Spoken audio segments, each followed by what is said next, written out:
There enters then these lower parts of the world the Son of God, descending from his heavenly home, and yet not quitting his Father's glory, begotten in a new order by a new nativity.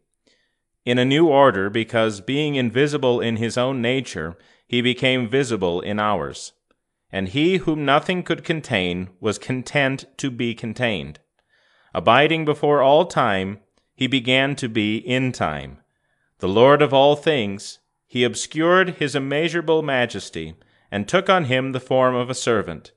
Being God that cannot suffer, he did not disdain to be man that can, and, immortal as he is, to subject himself to the laws of death. The Lord assumed his mother's nature without her faultiness, nor in the Lord Jesus Christ, born of the Virgin's womb, does the wonderfulness of his birth make his nature unlike ours.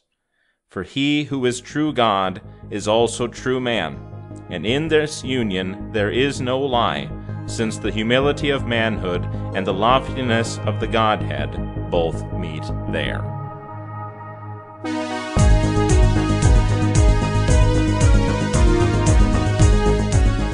Welcome, everyone. This is A Word Fitly Spoken. I'm Willie Grills here with Zelwyn and Heidi today to talk about the Council of Chalcedon. Zelwyn, how's it going?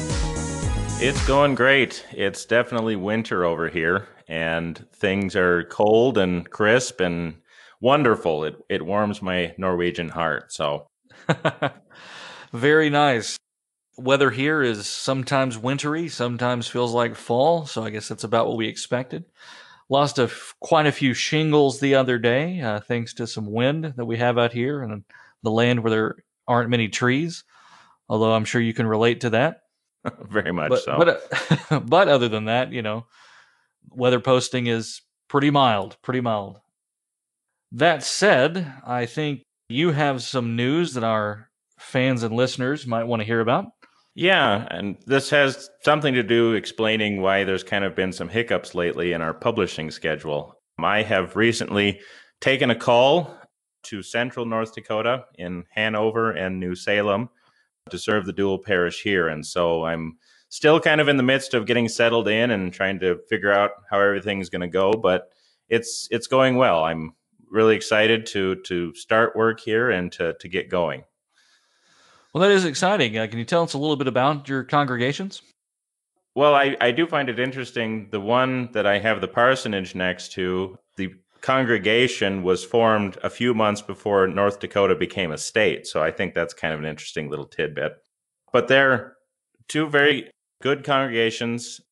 Like I say, it's kind of in central North Dakota. So I moved about 100-ish miles to the east from where I was, even though I'm still in the same circuit. Go figure. That just goes to show you how big the circuits are out here. I'm still just trying to get the ropes for everything around here, which is kind of difficult to do, especially since I'm starting in Advent. So I guess I'm hitting the ground running, wouldn't you say? Absolutely. Well, it's good for you. Keeps the blood pumping. And you've only moved 2 hours or so east, but you're in a new time zone now. So that's kind of fun. In the same time zone. Makes scheduling these things a lot easier. Yeah. Central time zone dominant right now in the Word Fitly Spoken crew. I guess so. We kind of are the majority. We'll have to grab someone from the West Coast and Mountain Time now just to balance everything out. So anyway, we are continuing our discussion of the ecumenical councils. And which one are we on?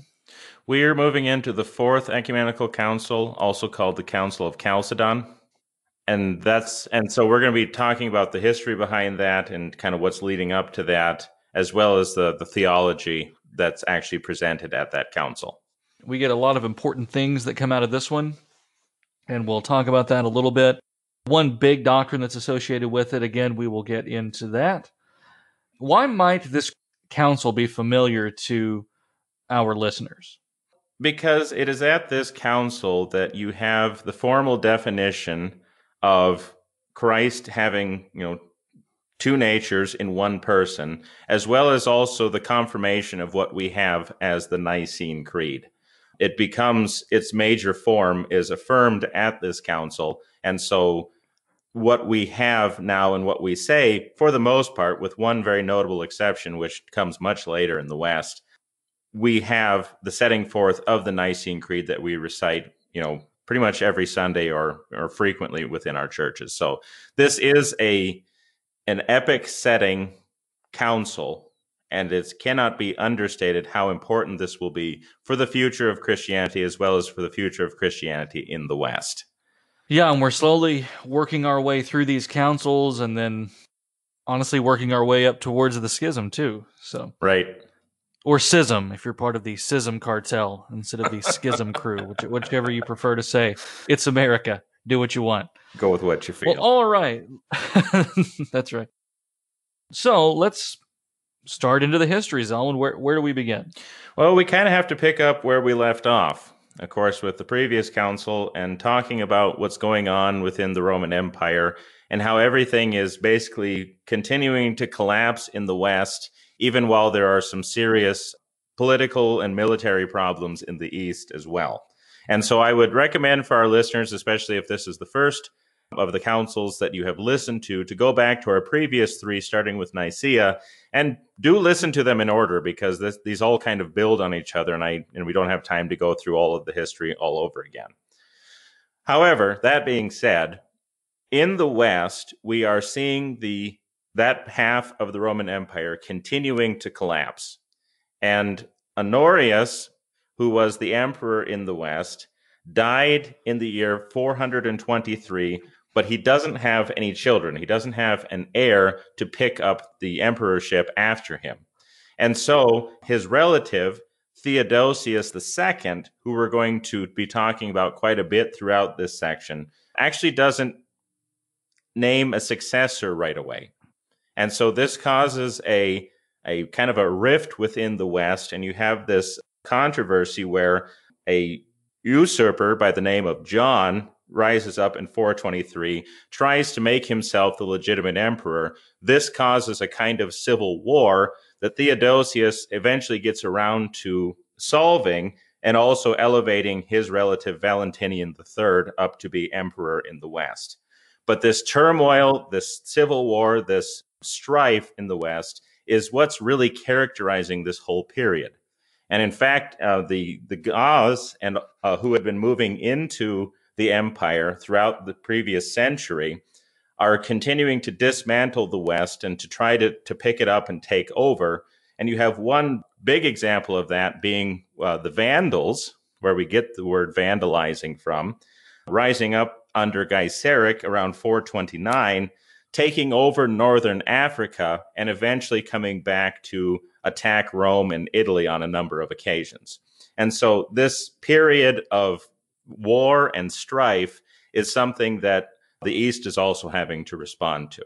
So where do you want to pick up with that, Willie? Well, yeah, so the West is in shambles. This is probably going to help explain partially why Constantinople is so important. Right. Tell us a little bit about Constantinople. Well, Constantinople, of course, the city which Constantine founded, is rapidly rising to be the center of the Roman world, even though they all still kind of hold old Rome up as the main head. And so this conflict between Rome and Constantinople, Rome in the West, Constantinople in the East, is also going to explain some of the political intrigue, even at this council, at the Council of Chalcedon, with some of the canons which are passed. So it is this tension between East and West, and a crumbling West and a rising East. It all kind of plays into why some of these things happen the way that they do. Right, and I don't know if it's putting the cart before the horse here, but Constantinople, New Rome, yes or no? Well, they saw themselves as New Rome. Well, it's in the canons, and we hold to this council. So, well, it's Istanbul, not Constantinople. So press F. Well, right, for now. for now. Yeah, and this is so, I mean, we do accept this council as Lutherans, and this nevertheless is very foreign to us. Right. As a product of Western Christianity, when speaking geographically, we still tend to think of Rome as the center in a lot of ways. Right. At least historically. Right. So Constantinople, I think, in our historical memory is not as significant as it would be in the Orthodox churches today. Or as significant as it was even for the Roman Church in those days. Constantinople really This is true. I mean, yeah. It really is important. Right. Well, yeah. And I think as we unpack this, and it's really outside the scope of this particular episode, but this jockeying between Old Rome and New Rome, which really isn't jockeying so much at this point, is going to inform the struggle over the primacy of the Bishop of Rome. Right. The question is there one supreme pontiff, the Bishop of Rome, or do the bishops sit equally, that sort of thing? Those debates that, by virtue of being a product of Western Christianity, we are actually involved in, whether we remember it or not. That's a great point, because the whole doctrine of Petrine supremacy, or this, papal supremacy of Rome, is going to be informed by this kind of rising tension between Old and New Rome. Old Rome doesn't want to give up its prerogatives, and so under Leo the Great, who is actually in this time period, and we're going to meet him in a little bit, he's going to really take another major step forward into the formulation of papal supremacy, and that idea of Rome is the head because they come from Peter. So, yeah, this does actually, we should as Lutherans pay attention to this because it is important. But we got a lot of history to get. A lot. So let's keep on going. Another major figure in this period that our listeners would probably be fairly familiar with if they just know the name is Attila the Hun. And Attila is coming in from the east and swooping into the empires and causing a tremendous amount of havoc. He's just ripping everything up. And so he becomes the sole ruler of the Huns in the year 434 and begins to harass the Roman borders in the east, kind of on and off again in that same year. Now, what made him dangerous to Rome was not so much that it was just another barbarian horde, because they've been dealing with barbarian hordes for quite a while now. The Goths have been coming in and causing problems before. What made the Huns dangerous was their mobility, because the contemporary historians said that they were born in the saddle. That's how familiar they were with horses. But they also had siege weapons, which means that they were able, at least starting in the year 443, to actually attack, assault, and capture cities, which they did on multiple occasions and actually razed them and took all of their valuables. So this Attila is an enemy that the empire cannot afford to underestimate. And in fact, Theodosius, the emperor, continuously tries to buy him off, trying to pay him so that he'll just stay away and just not attack at all. And in 447, Attila has a major incursion into the Eastern Empire, makes it as far as Thermopylae during this raid, but he never quite makes it to Constantinople. So he's got the whole empire on edge, west and east, and causing all these problems. Now, the biggest one, and the one that we want to focus on just briefly again, but it's the most important, is in the year 450, when Honoria, who is Valentinian III's sister, so Valentinian III, remember, being the Western emperor, sends a plea to Attila for help because she's being forced to marry a Roman noble and she doesn't want to get married. And so she sends Attila her ring. Now, what she meant by that is kind of lost to history. What Attila interprets it as is a marriage proposal. Now, Attila, of course, had hundreds of wives. He was just getting married all the time, so it wouldn't have been no big deal to him. But this perceived marriage proposal he sees as an invitation to take over the West. Yeah, he wants a very generous dowry, the entire empire. You gotta admire the guy in a lot of ways. Yeah, I'll marry your sister if you pay me this much. I want it all. Well, he's even recorded as having said, sent a message to both emperors saying, "Prepare my palace, I'm on the way." He's definitely bold, if nothing else. He's good at tactics, and he's a great troll. Let's put it that way. He really is. But he's also rather charming, or not charming, he's persuasive because he's able to gather a lot of Right. allies, mostly through sheer intimidation, Right. if anything. And so during his march west to basically claim his perceived dowry as the Western Empire, he's taking several cities in what is now modern France until June 20th, 451, so a few months before the Council of Chalcedon, and that'll be important for later. At the Battle of the Catalonian Plains in northeastern France, he basically meets a Roman army there, and even though we're not entirely certain how the battle went, because the historical documents detailing this battle are pretty sparse, we do know that this was kind of the high watermark. The Huns are at least defeated enough that they withdraw from France, and this would kind of be the end of their westward push. Now, Attila, and this is after the council, I think this is important to talk about real quick. Attila will try to invade Italy again a couple years later in 453, still trying to claim his marriage with Honoria. But in 453, Attila suddenly dies. He'd gotten married again. I mean, literally like his 100th some wedding. I mean, he had all kinds of wives and concubines. He gets ripping drunk, just completely plastered at this wedding. And all of a sudden, he starts hemorrhaging blood out of his nose, and he basically dies choking on his own blood. Kind of a terrible way to die, but that's what happened to him. And so the threat that Attila was causing the empires suddenly came to an end. Well, I mean, that's just how it goes sometimes. There's no grand decisive battle. Sometimes a guy just has an aneurysm and dies. Well, there was also suspicions that his latest wife killed him, but nobody really knows the truth. So, well, yeah, I mean, nobody dies of just a nosebleed like that. But it was 453. Things were different then. Maybe you drink enough alcohol, you'll die of an aneurysm too. I don't know. Yeah, you never know. But there you go. Either way, he's gone. And so what does Theodosius think about Theodosius, I mean, imagine he'd be quite pleased to know that he was gone, but actually by the time Attila had died, Theodosius had already died too. So it's kind of a moot question. But I do want to talk about Theodosius a little bit, but is there anything that you want to talk about the history coming up to that point? Because I think that's kind of where I'm going to leave it off there. No, I think that's good. I think we want to kind of get into the other players here leading up to Constantinople. Or excuse me, leading up to the council.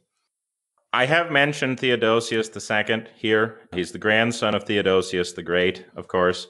Theodosius as an emperor, unfortunately, he's kind of a terrible emperor.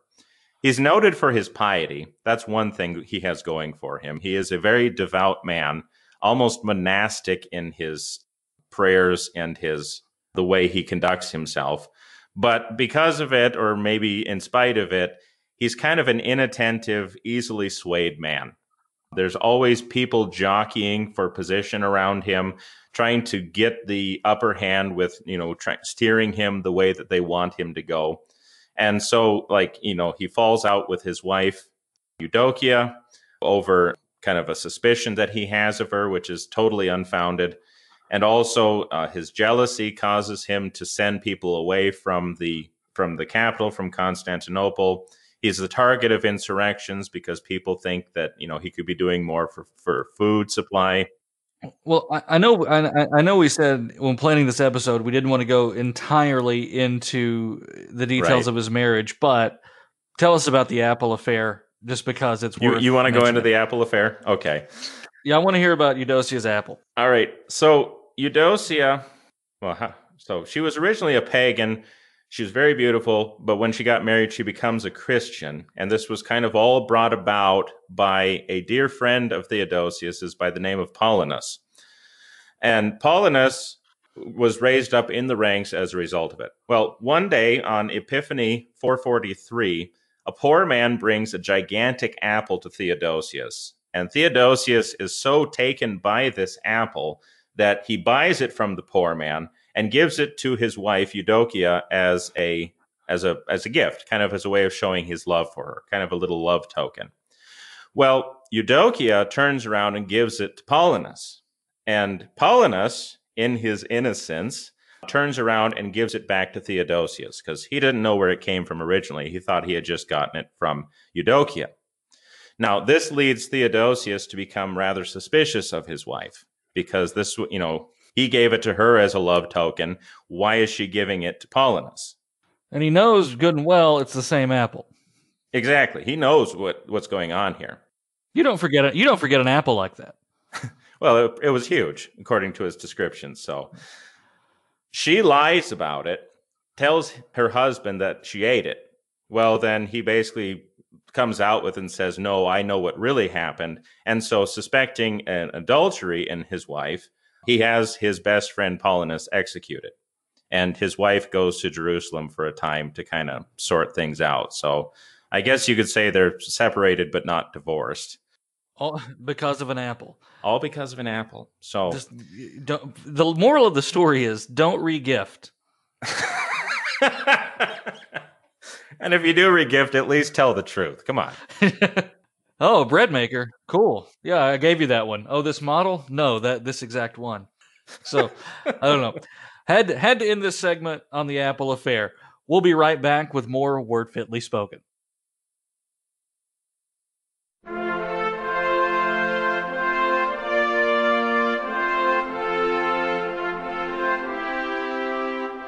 A word fitly spoken is like apples of gold and pictures of silver. The fear of the Lord is the beginning of wisdom, and the knowledge of the Holy One is understanding. The Word, front and center, in doctrine, in history, in life. That's the mission of a word fitly spoken. We've got more on the way. Stay tuned. We'll be right back.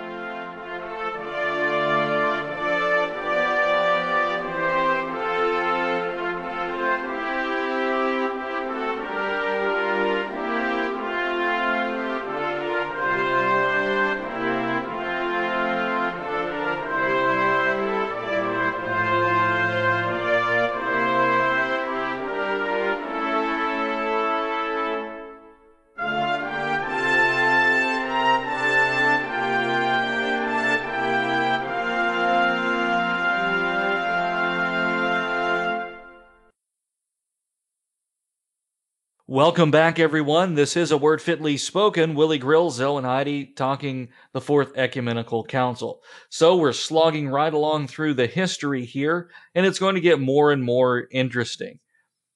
Church politics is always interesting, possibly never more interesting at this time, and it's quite interesting in our times, too, where the Ecumenical Patriarch Bartholomew is now seemingly very chummy with not only the United States State Department, but perhaps more sinisterly, the Pope of Rome himself. And I don't know. Maybe I'm just a pessimist, Zelwyn, but it makes me very nervous. It's all just a coincidence, Willie.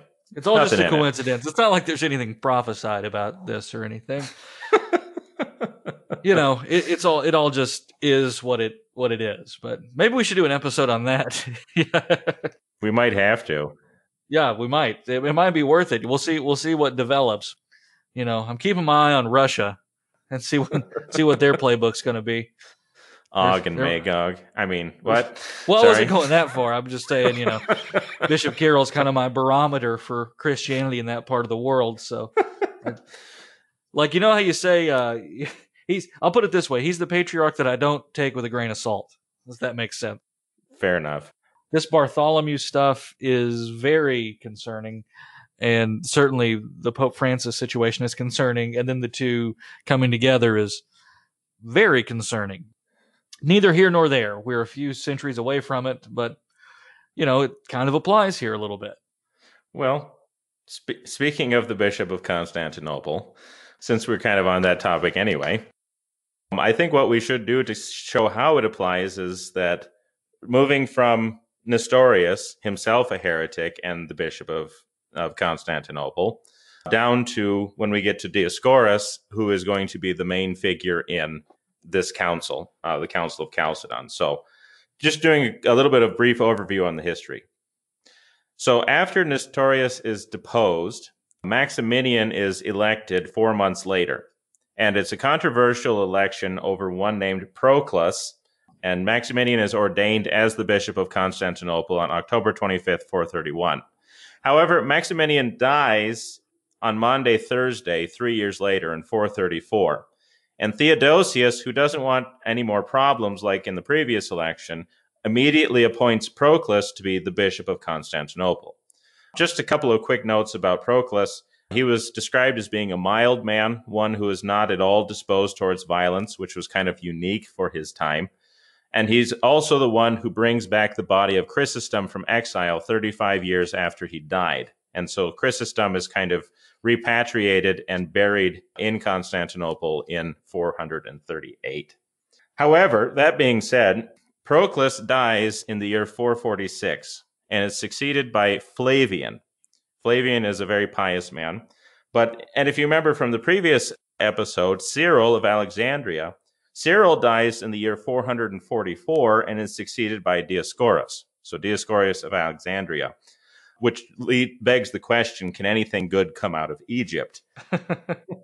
I mean, because seriously, it's like all these problems keep coming out of Egypt. I don't know if it was worth the trouble of trying to hold on to it, but that's neither here nor there. Now we're back to Bible manuscripts too, right? Exactly. You know, Egypt, that broken reed. I think that's in a Bible manuscript, isn't it? Sounds like law to me. I don't know. It is law. This leads us to another figure. So you have Flavian, you have Dioscorus, and then we have a eunuch.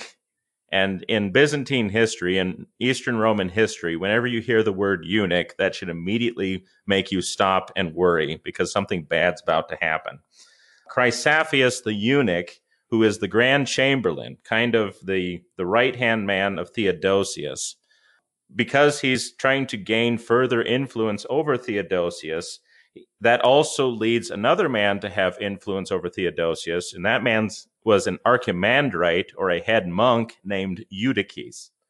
Now, Eutyches was Chrysaphius' godfather and kind of his spiritual advisor. And Eutyches is also the one who is the source of the heresy that we call Eutychianism. What is Eutychianism, Willie? Basically that Christ's two natures are mixed into a single nature.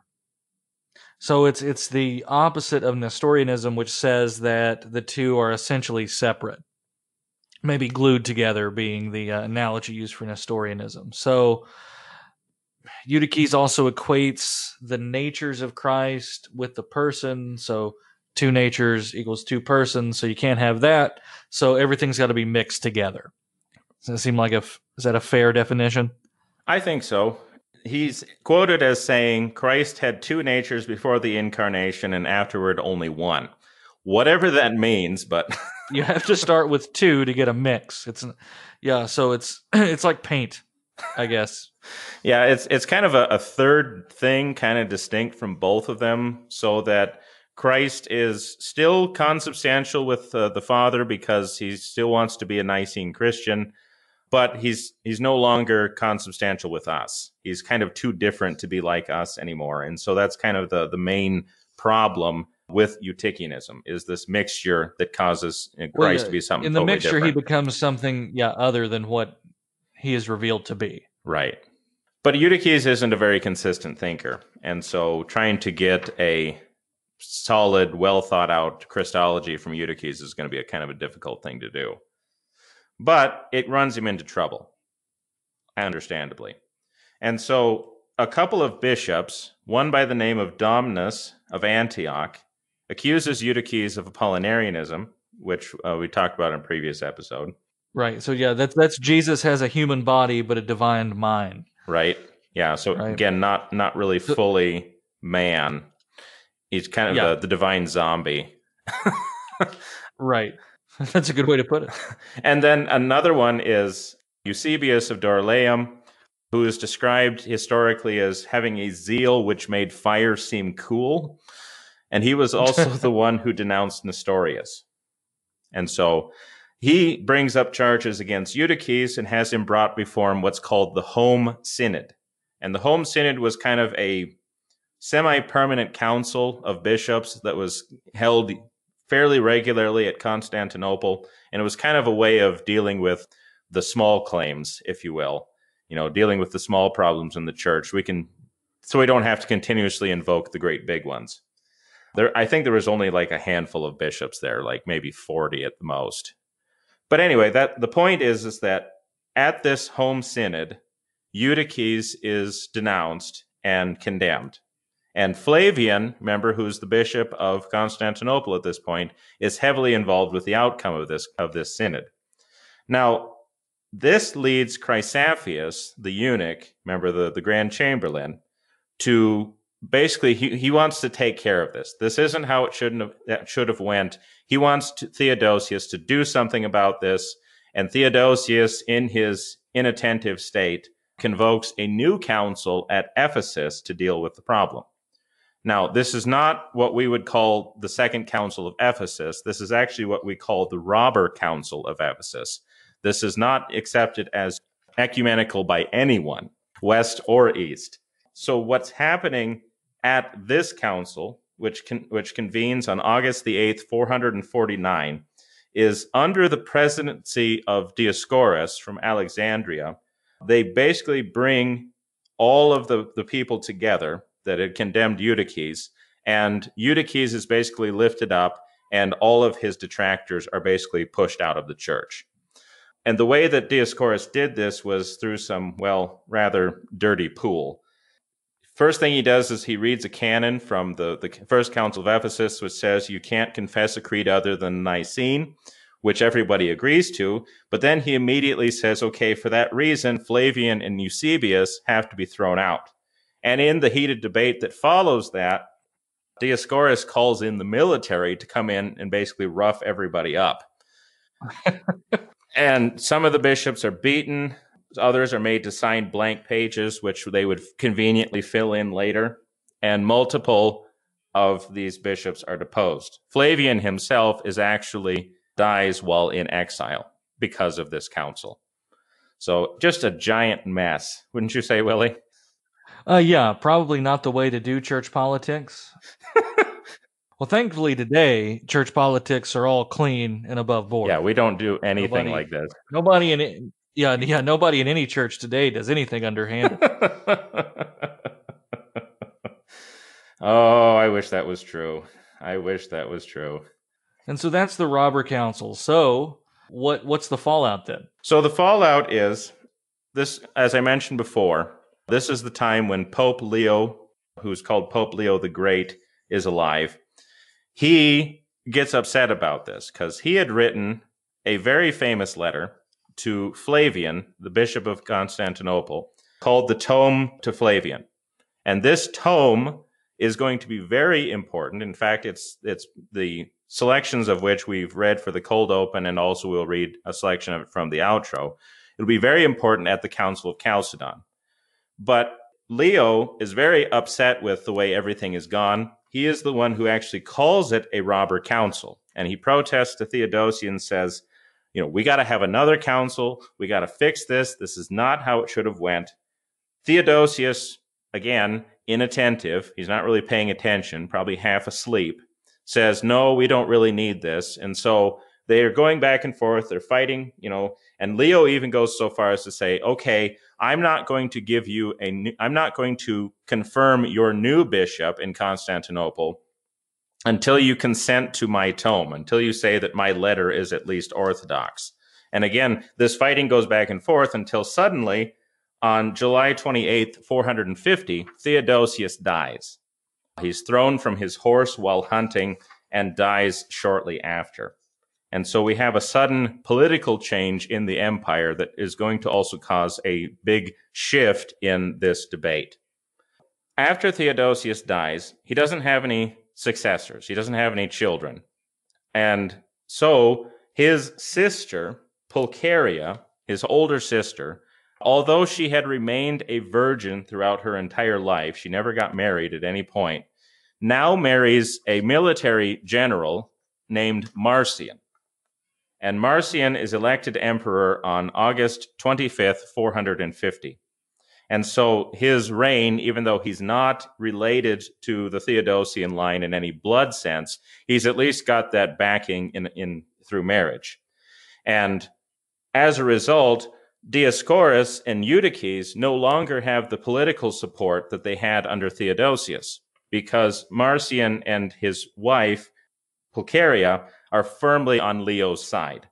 And so a lot of the bishops from at Ephesus 2 fall in line. They're like, okay, we see, we're going to play along now. I don't know if that's commending them or if that's actually saying something about their loyalties, but some of the bishops don't fall in line.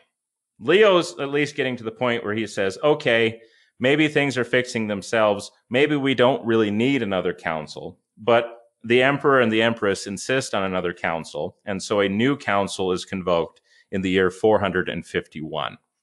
And of course, that is the Council of Chalcedon.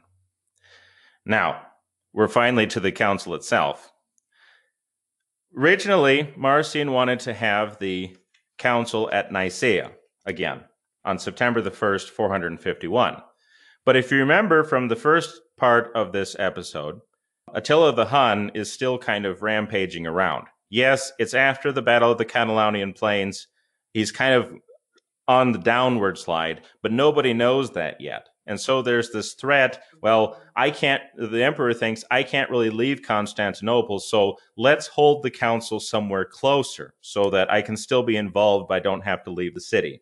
And so that's why they convoke it at a port town just across the Bosphorus from Constantinople at a town called Chalcedon on October the 8th, 451. And there's about 350 to about 500 bishops present at this council, although the numbers aren't totally certain. And before the first session begins on October the 8th, Dioscorus actually tries to have the Pope excommunicated, tries to excommunicate Leo, but nobody really takes him seriously anymore, and so he's rebuffed, and that's just kind of where his supporters are now. So the first session occurs on October the 8th, 451, and it's interesting because when they get into the church where they're holding this, they actually sit across from each other in lines. So it's literally like line versus line, like French assembly kind of style, left versus right. And they start by reading the minutes, so to speak, the canons, the acts, the proceedings of the previous councils, and they beginning with reciting the Nicene Creed, or what they had as the creed. And as this goes along, more and more bishops leave Dioscorus' side and actually literally go over to the other side. They're like getting up, walking over, and sitting on the other side. And then when they disperse in the evening, they have a brief worship service, and then they disperse for the day. On the second session, on October the 10th, 451, they read the creed again, and then they read Cyril's second letter, another one of his letters to John of Antioch, and notably, Leo's tome to Flavian. That's an important move because now it's becoming an important part of this council, and it's going to affect the way the rest of this goes. The bishops all mostly acclaim, this is the faith of the fathers. But some of them aren't very happy with it because they say, well, you didn't read Cyril's third letter and the 12 anathemas. You're missing some stuff. We need to get everything together. And so already there's a little bit of dissent between sides, even on those opposed to Dioscorus. And then in the third session, Dioscorus actually doesn't appear. He's asked to, he's summoned to come, but he keeps refusing. And then the legates from Pope Leo condemn him for receiving Eutyches and for denying the tome and for attempting to excommunicate him. And so basically he's just finally deposed. Anyone who still supports him is also deposed. You basically need to accept the tome and this deposition, or you're going to be thrown out of the council. And then the fourth session on October the 17th, some Egyptian supporters of Eutyches were condemned after their refusals to submit to the council. Back to Egypt again. Back to Egypt. Always Egypt. We did a whole episode on these guys. I know, right? But the important and crucial fifth session on October the 22nd, 451, is when they actually begin to write what is called the Chalcedonian definition. And we're going to talk about the definition on the other side of the break. But it's worth noting here that there was some kind of difficulties during its writing because the initial draft of it didn't really make everybody very happy. In fact, it caused a giant debate because the original draft didn't reference the tome, Leo's tome, and because some thought, well, this is just really more about Dioscorus and his problems, so we're going to deal with him. But others insist, no, we got to talk about the tome, you got to include it. And so this debate is going back and forth, and the legates from Pope Leo actually get so hot about this that they threaten to leave. But they finally agree to draw up a statement that'll make everybody happy, because that's what good compromises do, right? Make everybody mad. And then on that day, they reviewed the creed as they received it from Constantinople, because many were not familiar with it. And then they receive it and acclaim it, and it becomes what we know as the Nicene Creed, with the exception, of course, of the Filioque. Yeah, I mean, when we do, it might be worth saying, and it's good you pointed it out, that it becomes familiar to us as the Nicene Creed, but what we use in the West is, historically honest here, not the original creed. Right. Yeah, there's a small later edition that's going to be a sticking point between East and West, but we haven't gotten that far yet. It's small in words, but it has big consequences. But that's a story for another episode. Well, can I finish the last session before Absolutely, we go to the break? One more session to go. Yep. All right. On October the 25th, which is the closing session, Marcian, the emperor, finally comes over to celebrate, and he basically closes this with a few disciplinary matters, including, notably, and I know you want to talk about this, Willie, 30 canons. I like them canons. But 3 of these canons in particular are considered very controversial, because it kind of elevates Constantinople, or New Rome, at the expense of Old Rome, or at least that's how the West is understanding it. And the most important one of these is canon number 28, which seems to make Constantinople equal in privileges to Old Rome. Leo doesn't want anything to do with this. He says, no, I refuse to accept this because, and this is where we were talking earlier in the first section about the Petrine supremacy, the development of papal supremacy. Leo says Rome is first because the bishops of Rome come from Peter. Now, we should talk about that in much detail, maybe in a different episode, but Marcian convinces Leo to assent to the proceedings by saying, okay, you can accept the council, but reject the canons. Leo accepts this eventually on March the 21st, 453, but it's not until the year 1274 at the Council of Lyon that these canons, these 30 canons, would finally be accepted in the West. So it becomes another one of those sticking points between East and West, leading up to the Great Schism. I think that's the last of the history, though, Willie. That's the last of the history. We'll be back with some theology right after this, here on A Word Fitly Spoken.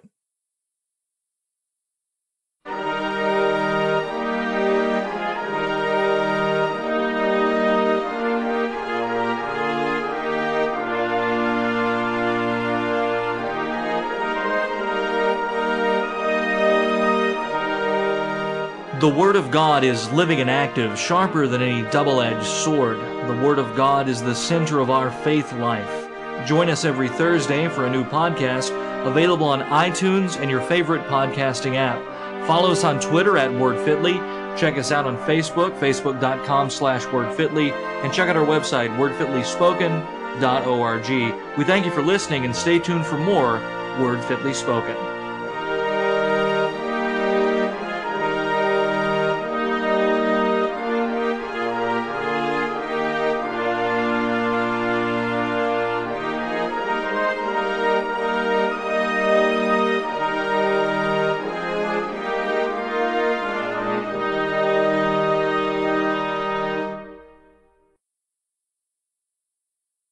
And we are back. You are listening to A Word Fitly Spoken. Willie Grills, Zelwyn, Heide, talking the Council of Chalcedon. Well, we've gone through the history of it. We've seen the major players. We've seen the politics in the world and in the church at work, how those two things often overlap, even up until this day. Well, now let's talk about the actual pronouncements doctrinally. What happens at this council? And what's the really big one that's significant for us today, Zelwyn? Well, the biggest one would be what we referred to earlier as the Chalcedonian definition. And that is the very clear defining of how Jesus is two natures in one person. And so the language of that, I think, is something that our listeners should be familiar with. So do we want to read it, Willie? Okay. Wherefore, following the Holy Fathers, we all with one voice confess our Lord Jesus Christ, one and the same Son, the same perfect in Godhead, the same perfect in manhood, truly God and truly man, the same consisting of a reasonable soul and a body, of one substance with the Father as touching the Godhead, the same of one substance with us as touching the manhood, like us in all things apart from sin, begotten of the Father before the ages as touching the Godhead, the same in the last days, for us and for our salvation, born from the Virgin Mary, the Theotokos, as touching the manhood, one and the same Christ, Son, Lord, only begotten, to be acknowledged in two natures, without confusion, without change, without division, without separation, the distinction of natures being in no way abolished because of the union, but rather the characteristic property of each nature being preserved and concurring into one person and one substance, not as if Christ were parted or divided into two persons, but one and the same Son and only begotten God, Word, Lord, Jesus Christ, even as the prophets from the beginning spoke concerning him, and our Lord Jesus Christ instructed us, and the creed of the fathers has handed down to us. Thus ends the definition. Yeah, quite a long one, but an important one nonetheless. Absolutely. Take that, CTCR documents. I mean, think of the profundity. I mean, in what to us really seems like a long definition, and it is, but it's relatively short in the number of words used, but so much to unpack there. Right. It's really quite succinct. Well, there's the Catholic faith. I mean, our listeners might be struck by how similar it sounds, for example, to the creeds, like especially the Nicene or even the Athanasian Creed. That language of as touching the Godhead, as touching the manhood, that God is the same perfect, truly God, truly man. So, I mean, this is language that is familiar both to us and to them, because, I mean, they're receiving it from their predecessors too. I mean, this is the faith which has been handing down, as they say, the creed of the fathers has handed down to us. But the important thing that this sets forth is perhaps for the first time, you have a very clear statement of what that two natures in one person really means.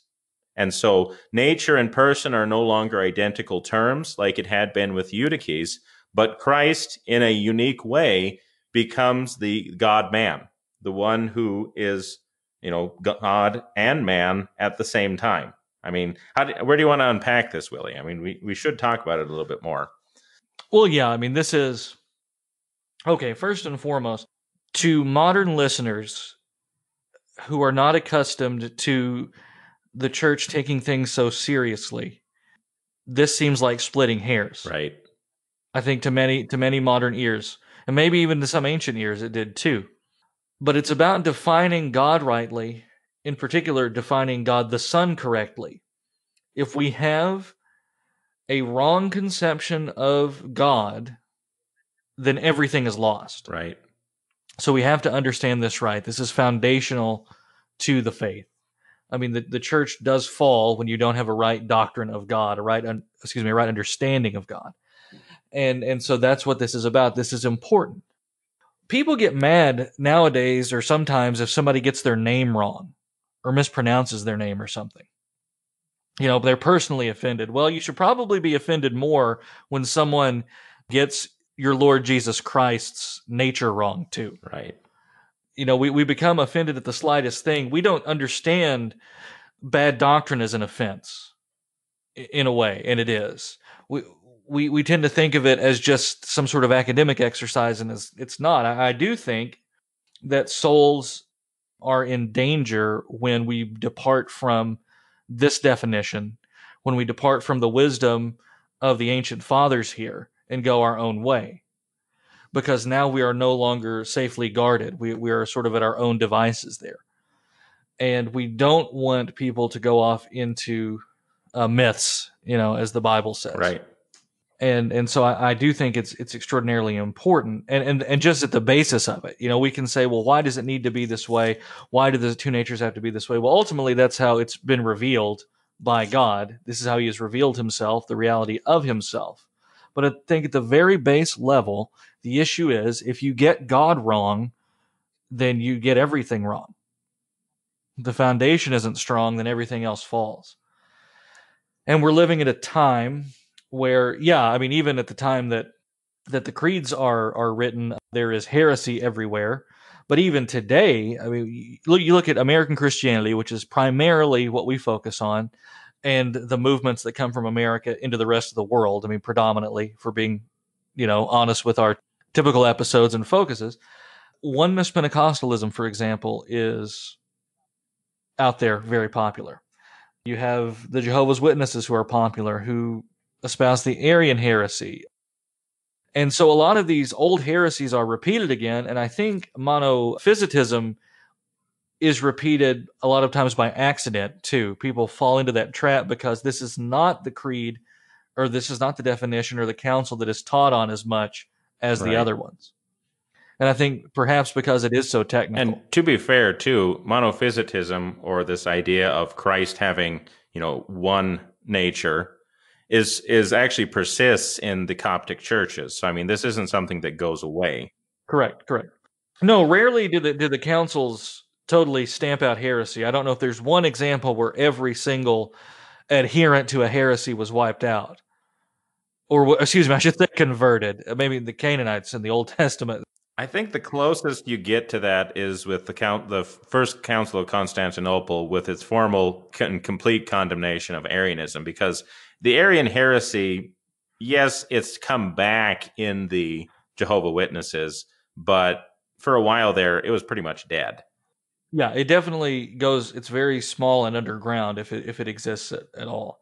It's not the big routing out like you have, or it still doesn't persist in popularity like it does even after Nicaea, because that's going to take a lot of work. So, but you're absolutely right. Even though condemned by the council, it just takes But work. You're absolutely right, though. We are dealing with live issues even today. And with this council in particular, you're dealing with live issues, people you're actually going to meet, because I've met oneness Pentecostals. We've all met Jehovah's Witnesses. We've all met, Mormons or anything like that. We know these people who are not setting forth the correct doctrine of God, and it makes a difference. Well, and even for us, if even in otherwise traditional believing groups, there are things even within the Chalcedonian definition that make people bristle. And I think the most notable is going to be the Theotokos, the idea of Mary as the God-bearer. People do not like that language today. Why might they be uncomfortable with that? Well, kind of like it was at the Council of Ephesus. They're saying, how can Mary give birth to God? This idea that God is so above all things that it seems offensive to say that He was born of the Virgin, because they at least want to say that God has no beginning, and they're right in that. But at the same time, Christ's human nature does have a beginning because He was born in time.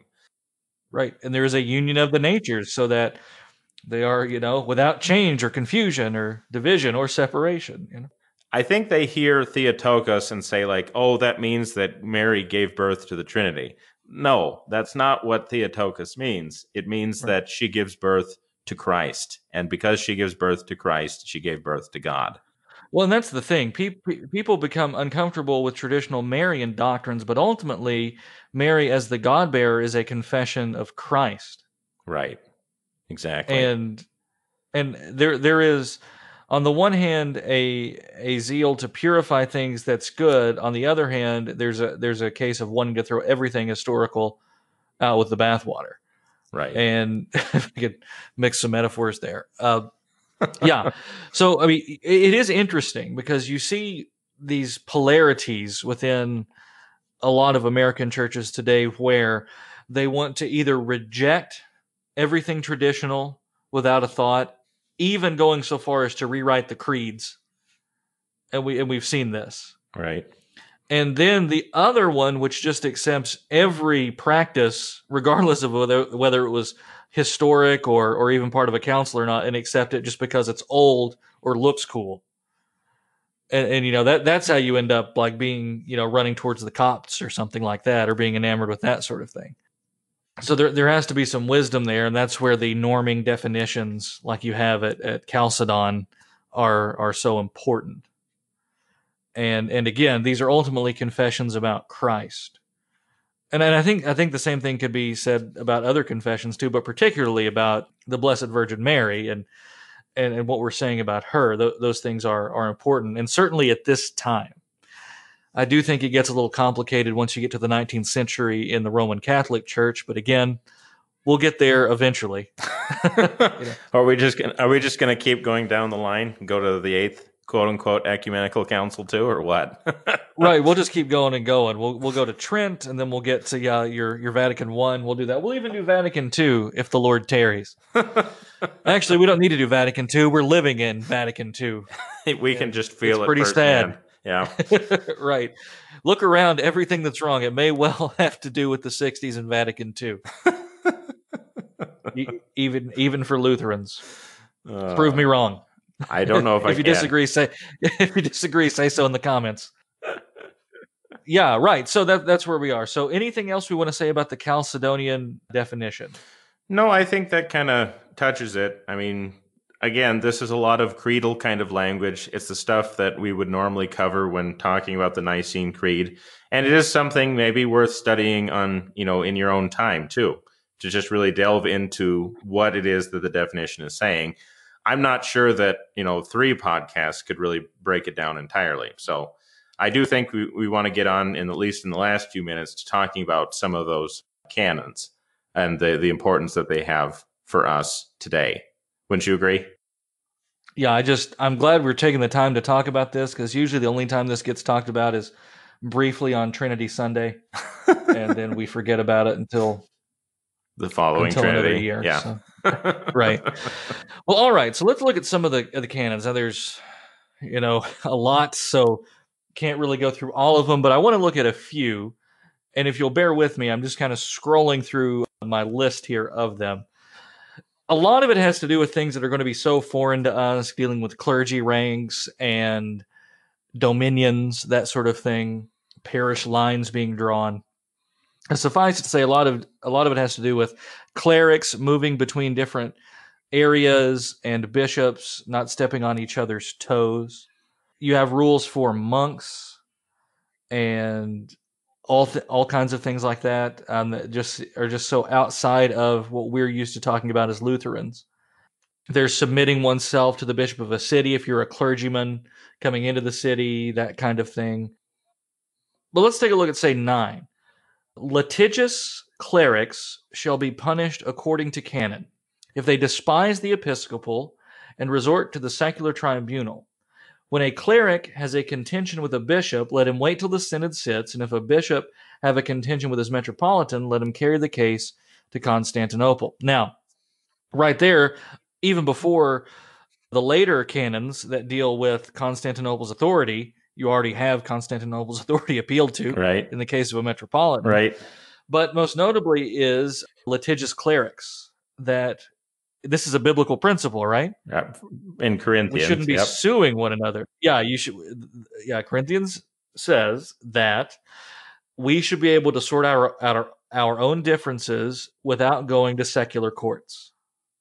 We never do that, Willie. We never do that. No.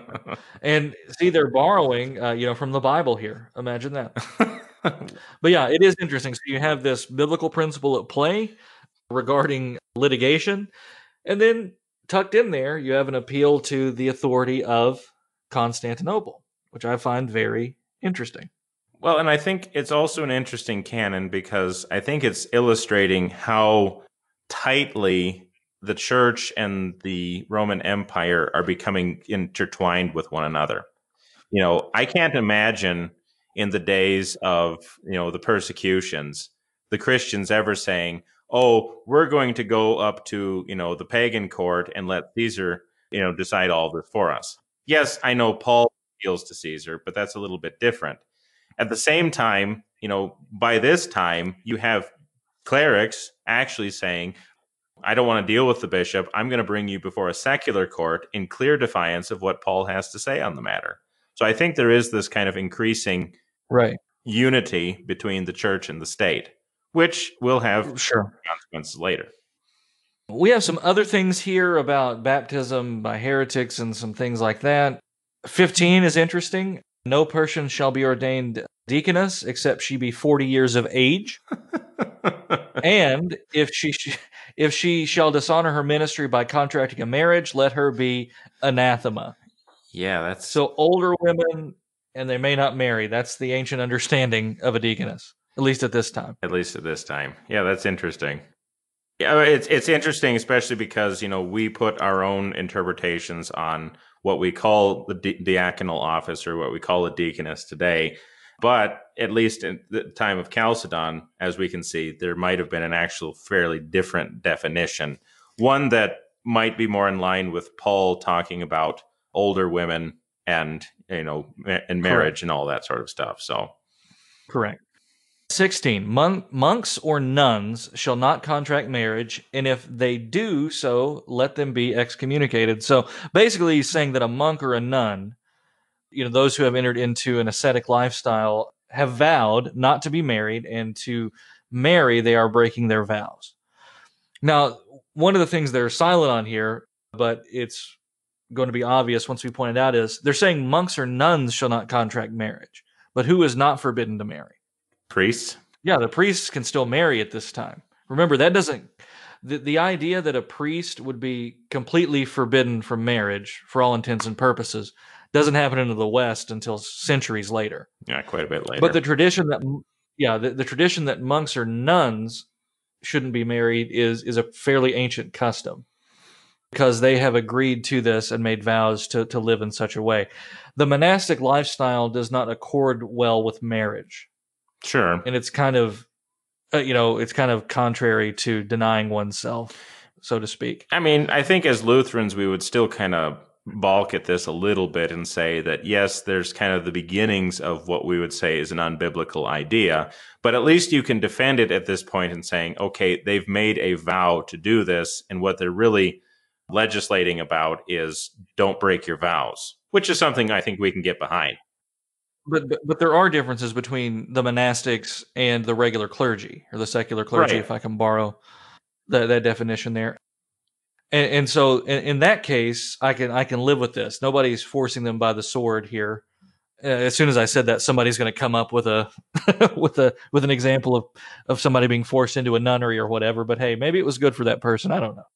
Well, and I might actually be that guy, because I know of several cases, at least in later Byzantine history, where if you wanted to get rid of a political opponent, you tonsured him and stuck him in a monastery. But that's beside the point. Right, but that doesn't make it bad. It doesn't make the general principle bad. It's a good balance where they have the monastics voluntarily living ascetic lifestyles over here, but the secular clergy also working within the world. It's different from a Benedict option that lets the modern definition, where they say let's everybody just retreat into the mountains. Right. There is a biblical tradition of men retreating into the mountains for solitude, and we can agree or disagree on how that develops into monasteries and things like that. But if you've got some over here doing this and others here in the world doing this, I think it's not the end of the world. I'll put it that way. It's not a total retreat by the church by any stretch of the imagination. But we could do a whole episode on monks. Now we're running out of time here, so there are a few fun ones, like don't seize the goods of a dead bishop, or you'll lose your rank. If a clergyman elope with a woman, let him be expelled from the church. If a layman, let him be anathema. I mean, imagine if we practiced that. We can't even get that one right. we're going to sit here and come down on the monks, and we can't even say, hey, don't run around with strange women or you'll be disciplined. We'll go, no, that's too far. That's not gospel-y enough. We can't do that. My goodness. We can't be, don't throw stones in glass houses. I know. I hear you. But right. But I mean, a clergyman, obviously shouldn't elope with a woman, and a layman the same thing. Okay, then we come to 28. The bishop of New Rome shall enjoy the same privileges as the bishop of Old Rome on account of the removal of the empire. For this reason, the metropolitans of Pontus and Asia, and as well as the barbarian bishop, shall be ordained by the bishop of Constantinople. And then we get some more stuff about Egyptians in the last one, and then you can't degrade a bishop. But there you go. There's 28. It's Old Rome and New Rome enjoy the same privileges. What was the one about spending too much time in Constantinople? I always enjoyed that one. A clergyman shall not spend too much time in Constantinople, or he'll be disciplined. To put it in our terms, don't spend too much time at the seminary. Always running off on... don't spend too much time in St. Louis. Or Fort Wayne. Always running off to conferences. Yeah, I mean, it really is. It's kind of exactly what it's saying there. And I just paraphrased it there, but it literally is just pretty much, don't spend too much time in the holy city. Oh, here we go, 23. Clerics or monks who spend too much time at Constantinople, contrary to the will of their bishop, and stir up seditions, shall be cast out of the city. So don't go to Fort Wayne and heresy hunt, is what it's saying. But it also kind of sounds like another Egyptian problem, because they were always stirring things up in Constantinople. But we'll deal with the Egyptians more in future episodes. So, well, yeah, I mean, but that is what they're saying. Don't go to where the theological powerhouses are or the ecclesial powerhouses are and try to start things, because that's not Christian. Don't sue each other and don't stir up rebellion. Those are two of the canons we at least ought to be able to agree with. And I'd like to agree with 28, because I want Constantinople to come back, because it still stands in my heart. Well, look at the time. Time for a crusade. Look at the time. Time for a crusade. And it's also time to close this episode. Zelwyn, any last words? No, I think that's a good overview of the council in its history and in its theology. We'll be, of course, continuing on to the 5th ecumenical episode. I'm not sure at what time, but that's going to involve a much larger time jump, because whereas this one was only a gap of 20 years, the next one won't occur for more than 100. So join us next time when we talk about the 5th ecumenical council. Should be a good time. All right, this has been A Word Fitly Spoken. If you like what you heard and want to know more, check us out at wordfitlyspoken.org, facebook.com/wordfitly, or Twitter @wordfitly. I'm Willie Grills here with Zelwyn Heide. God love you, and God bless.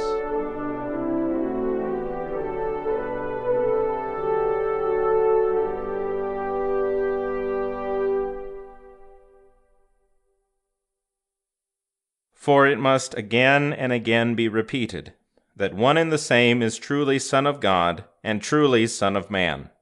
God, in that in the beginning was the Word, and the Word was with God, and the Word was God. Man, in that the Word became flesh and dwelt in us. God, in that all things were made by him, and without him was nothing made. Man, in that he was made of a woman, made under law. The nativity of the flesh was the manifestation of human nature. The childbearing of a virgin is the proof of divine power. The infancy of a babe is shown in the humbleness of its cradle.